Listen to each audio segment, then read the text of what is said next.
Hello, my name is Ken Kinter. I'm an assistant professor at Rutgers University. The purpose of this presentation is to provide an introduction, possibly a review, to the DSM-5, and as always, my contact information is on this front slide.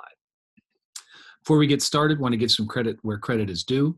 I've been working in something called the State and Hospital Psychiatric Rehabilitation Initiative for several years, and it is a joint mission between the New Jersey Department of Health and Rutgers University to help improve care and the quality of working conditions at New Jersey State Psychiatric Hospital. And bottom line is this video and the work that we do at the hospitals would not be possible without the financial and other forms of support by the New Jersey Department of Health. So credit where credit is due there.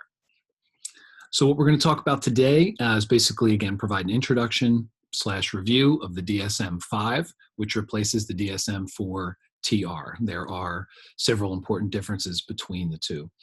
We're also going to talk about diagnosis and how diagnosis works. And we're going to review the different diagnostic categories. We're going to be paying different amounts of attention to them based on the prevalence of people with those diagnoses presenting in state psychiatric hospitals, which is our primary area of interest. So some diagnoses we're going to go into detail, some we're just going to gloss over some of the categories. Definitely not a substitute for reading the book, but the book is also difficult. This is just meant to be an introduction to set that up. Possibly if you don't actually need the book, but you come in contact with people who do, so you want to speak the lingo and understand what they mean.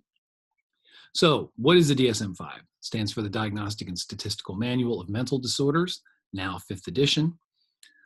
They have been, this is the 5th version. They've been coming out since the 50s, and each one requires a certain amount of training to be able to use it properly. It's a tough read if you just go front to back.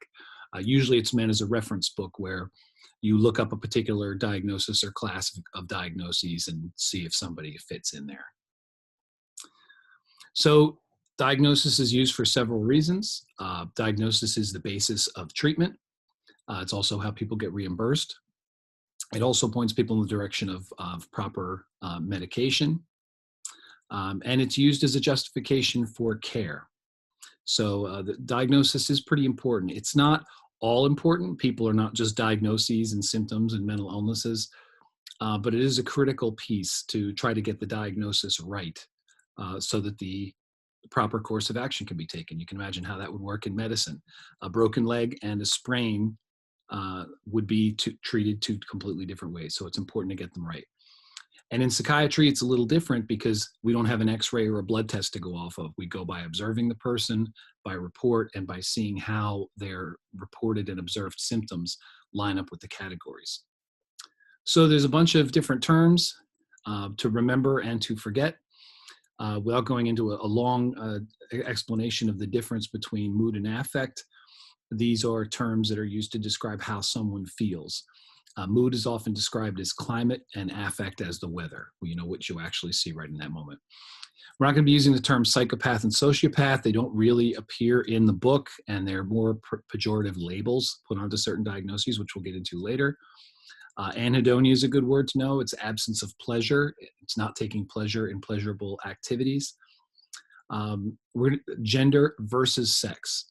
Gender being a social construct and sex being what someone referring more to biology. We also no longer use the term mental retardation or developmental disability. We'll talk about intellectual disability, the new version of that going forward. And the term substance abuse and dependence are also now out of vogue, and we'll get into that later when we get into the addictions. So a couple differences regarding the DSM-5. First of all, the Arabic numeral 5, not the Roman numeral 5. Granted, that's not a big difference. Now that it's in an online capacity, it can be accessed by phone. It can also be updated more quickly, so it's not going to be a decade in between. We'll talk about multi-axial assessment next. They've gotten rid of the global level of functioning. We'll also talk about that next. So it's really kind of moved into the new era as far as being able to be updated in short order.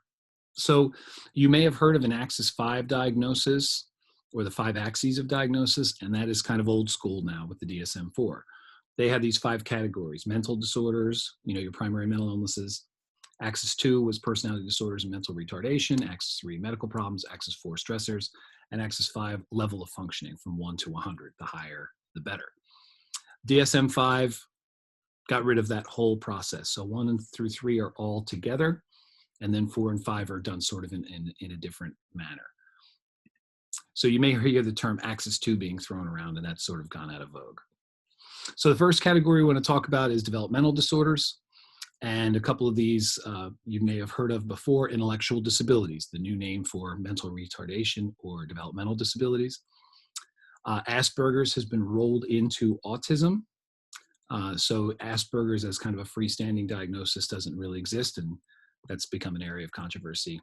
Attention deficit hyperactivity disorder, ADD, is sort of another term that's put into the public slang, but the actual disorder is known as ADHD, and there are several different types, but ADD is not one of them.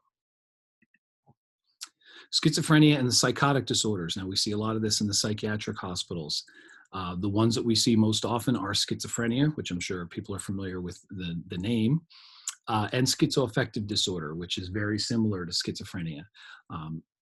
Specifically, the difference between those two, we'll talk about the symptoms, but the difference between the two is schizoaffective has psychotic symptoms, but also has elements of a mood disorder like bipolar disorder or major depression, where schizophrenia is strictly about psychosis. So we use that word psychotic. Let's go there. What is psychosis? So psychosis is typified by a few really frontline symptoms. Delusions, which are false beliefs, very often persecutory, that a person's being followed, or maybe grandiose, that a person has special powers or abilities. Hallucinations, which are false sensory information. A person sees things that other people can't see, hears things that other people can't hear. There's actually one for each sense: smell, taste, touch. Voices are the ones that are most common to mental illness and schizophrenia. And I just want to make an important point. They are seeing these things. They are hearing these things. They are real to them. It's not something that's made up. It's a really important point. You can actually see, if you do brain scans, that they are responding to those things, like you're hearing my voice now. In fact, in many cases, they're hearing the internal voices that we can't hear louder than they're hearing us. Disorganized speech, where a person just can't put coherent thoughts together. Grossly disorganized behavior. You might hear a story every now and again about somebody walking around the neighborhood naked. They've just kind of forgotten to put clothes on. They just can't do sequential things. Catatonia is one that you don't hear or see very often anymore. It's where people assume a pose and just stay in that pose. If you've seen the movie Awakenings, you've seen some of that. So up until now, we've just talked about positive symptoms. These are things that are added by the illness. There's also things that the illness takes away, and that is will, a certain amount of speech, just this sort of desire to move forward, which is one of the challenges in treating psychosis. So moving on to bipolar disorder. I may have heard of this before in terms of manic depression. That's an old term for it. It's been divided into bipolar 1 and bipolar 2. Now, the differences between bipolar 1 and bipolar 2, you'll see this here. You see the terms manic, hypomanic, and depressed. We'll go into that into a little more detail. The short version is that manic is this elevated state of energy. Hypomanic is not all the way to manic. So bipolar 1, people could be very manic and never become depressed, but they're bipolar 1. Other people may just have hypomania and then depression. They may fit the category for bipolar 2. So here you see the definitions a little more specifically. Mood swings are basically the hallmark of bipolar disorder. And when people become manic, they might sleep less, talk more, have a hard time holding on to a thought. I hear the expression of it's like you're trying to hold on to fish in your hand. The thoughts just kind of slip away. Can also involve high-risk activities as well, like thrill-seeking sorts of behavior. So now we get into depressive disorders, and probably the most famous one that people know is major depressive disorder. You can have a single episode, you can have a recurrent episode. There is no minor depressive, it's just major depressive.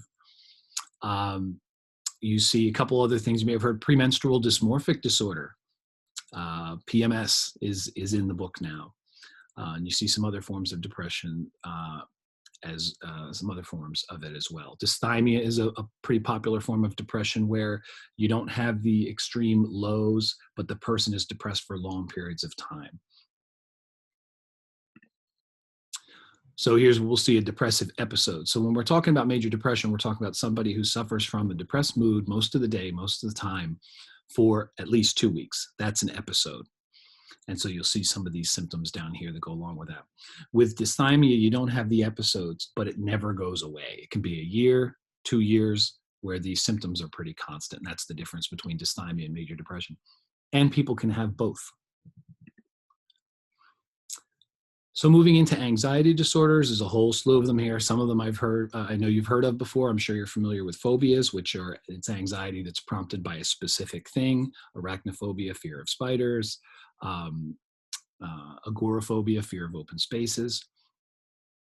And you have agoraphobia actually now has its own category, so that's here. Social anxiety disorder, I'm sure you're familiar with.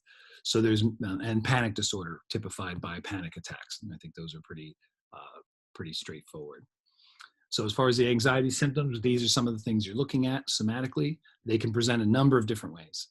There's some people that mostly have kind of GI symptoms. With some people, it's more sweating. With some people, it's more cardiac. So everyone has their own.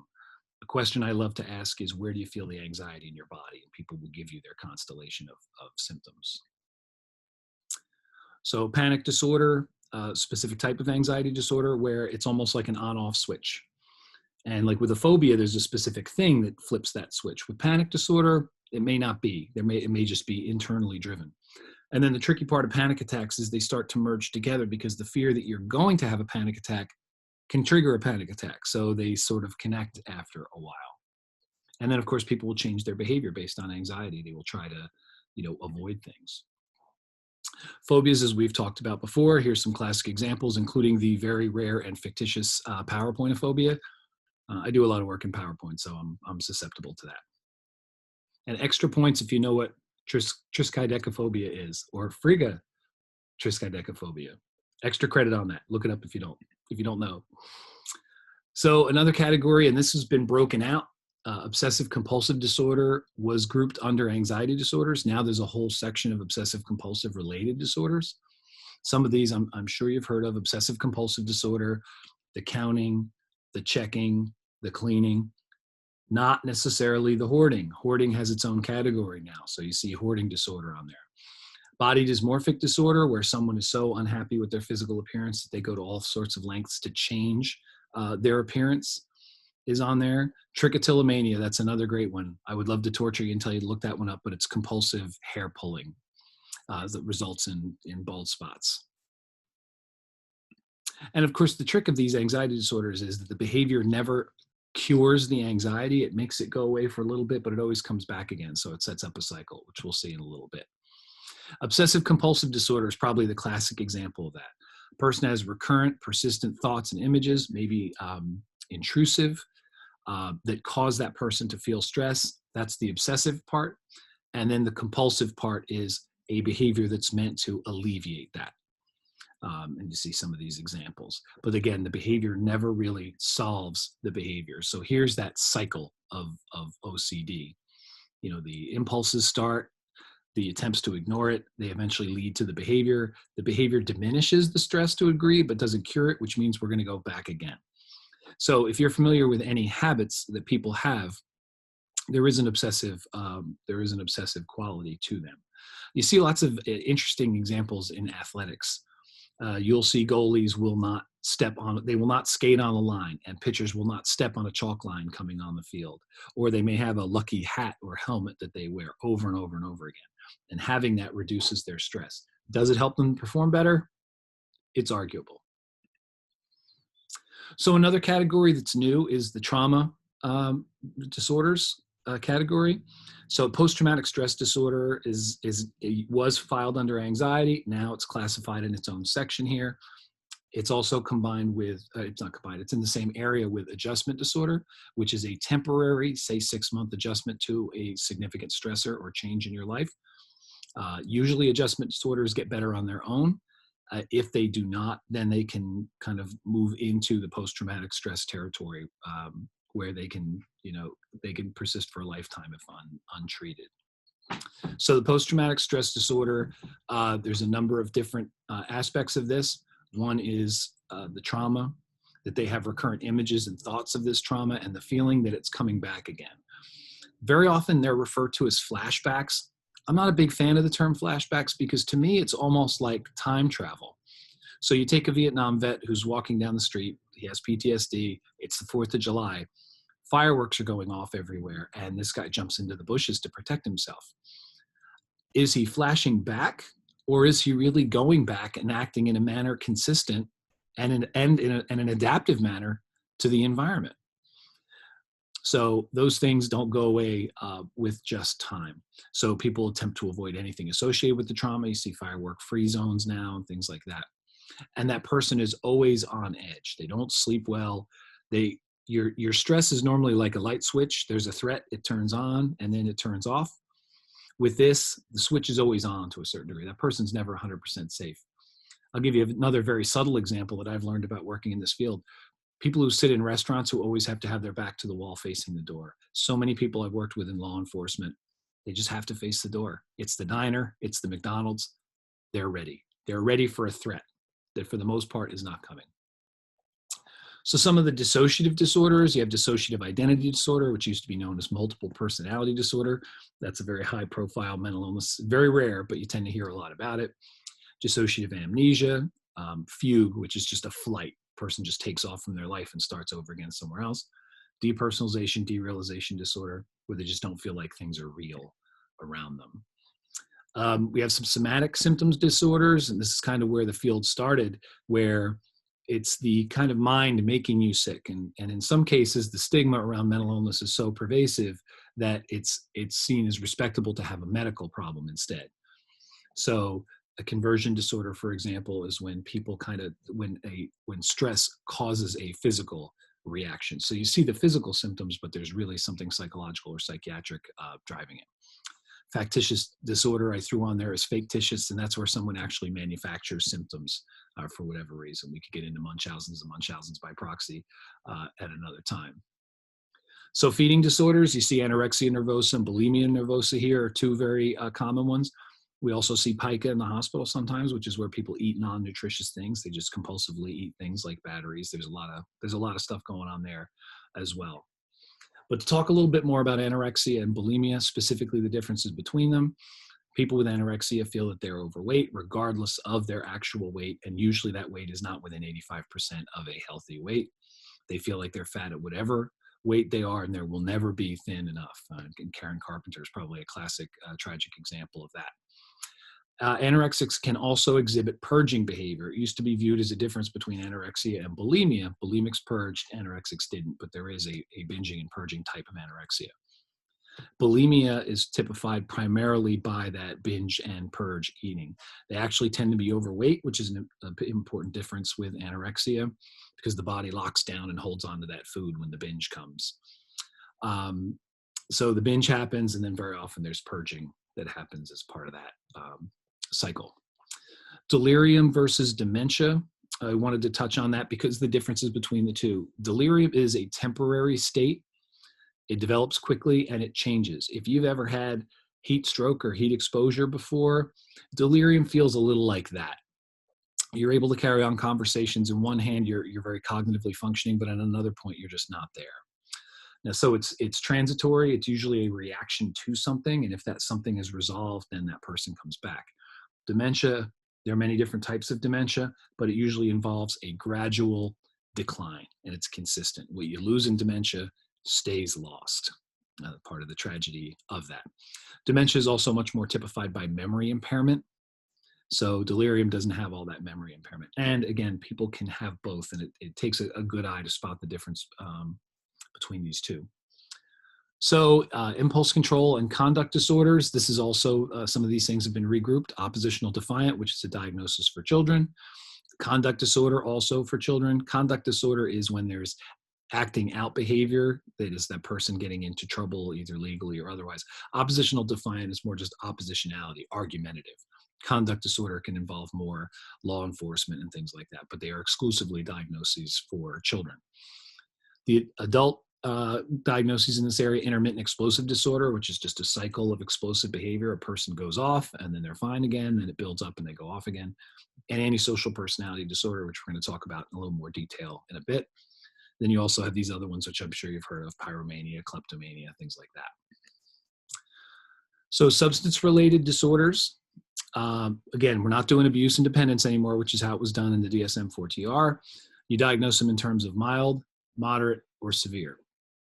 Tolerance and withdrawal, which were once signs of dependence, are now just criteria for the severity of abuse.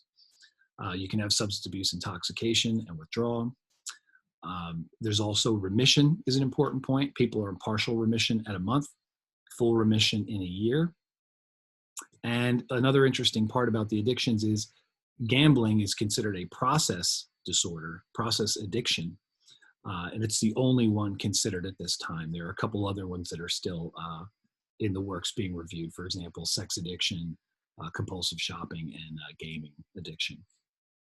So substance disorders also have another dimension where it's not necessarily just about the use, but now you have these secondary things going on: mood disorders, depression caused by chronic use of cocaine, psychotic disorders, which can be following use of LSD or even marijuana. Marijuana can touch off psychotic disorders and episodes as well, if somebody has a genetic sensitivity to it.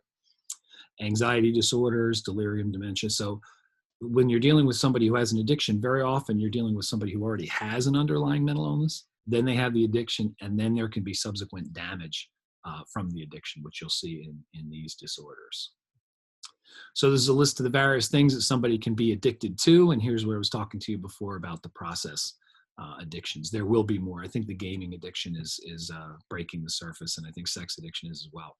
It's an interesting point that there are inpatient facilities for sex addiction, yet the DSM doesn't recognize it as a diagnosis. So we have treatment, but we don't have the pure diagnosis. It's an interesting point. Stay tuned for DSM 5.1, 5.2, et cetera, et cetera. So moving on, we're going to talk about the personality disorders.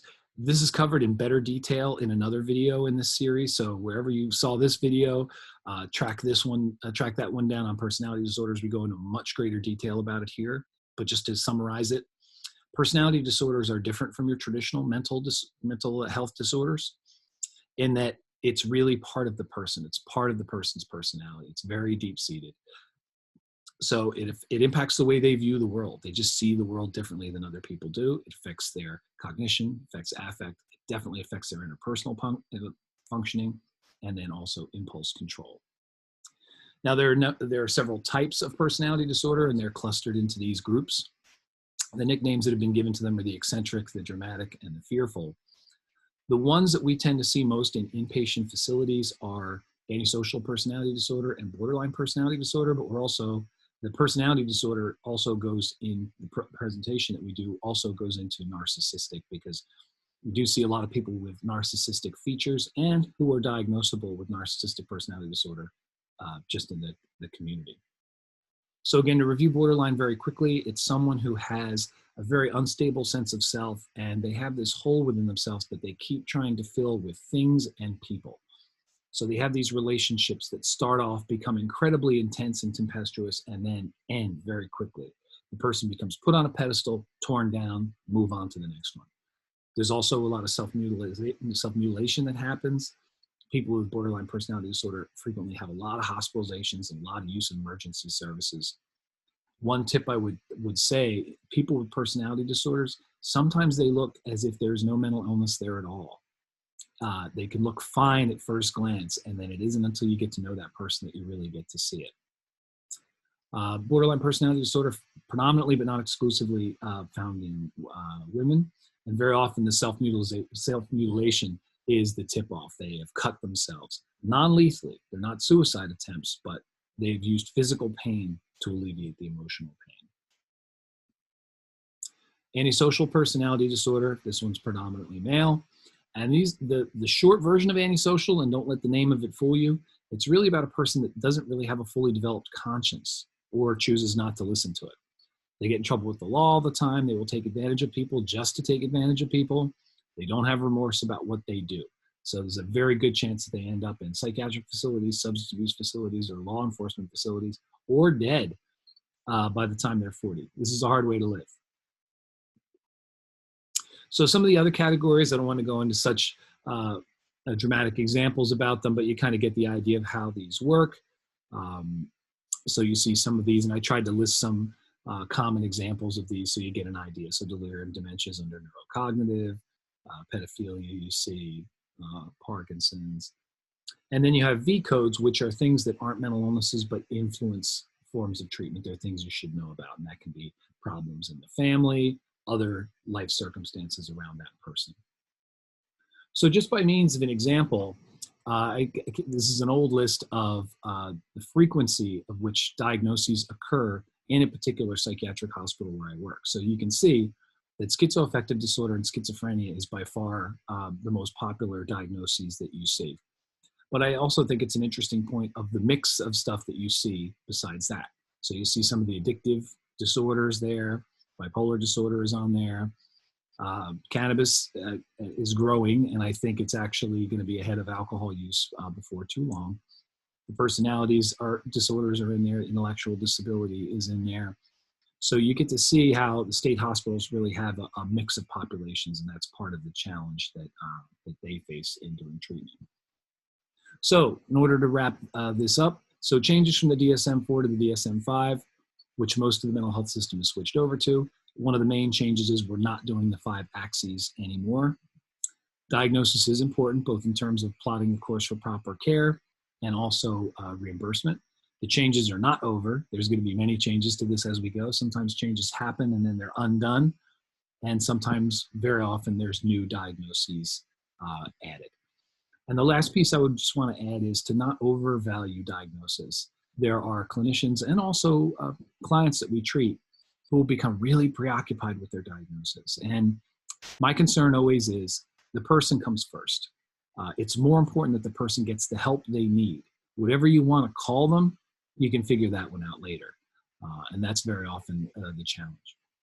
And just to stress that people aren't their symptoms, they're not their diagnosis. They're a lot more than that. Our job is to get the diagnosis right, but I try not to carry that part too far.